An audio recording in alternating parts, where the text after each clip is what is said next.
Problém s mediálnou, čiže vnútornou stranou lakťa, tzv. Golfový lakeť, je bolesť, ktorá sa prejavuje napríklad pri ohnutí zápestia k dlani, zovretí prstov alebo pri rôznych športových aktivitách.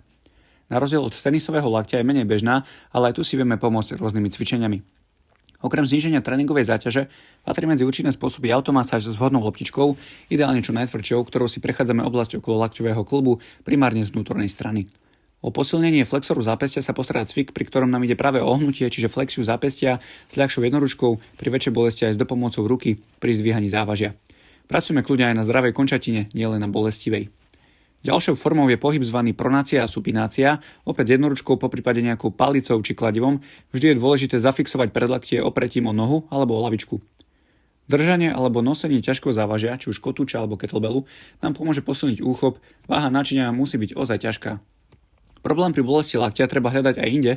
Slabé rotátory ramena a nedostatočná externá rotácia môže byť odstránená napríklad týmto cvikom. Máme aj samostatné video venované rotátorom. Posilniť oblasť rotátorov a lopatky vieme s jednoručkovým upažením v predklone, zdvíhame činku iba po úroveň tela. Ak trpíte bolesťou lakťa po drepoch, je vhodné pozrieť na nastavenie samotného drepu a hlavne na umiestnenie lakťov čo najviac k telu, ako by sme chceli niečo schovať pod pazuchou.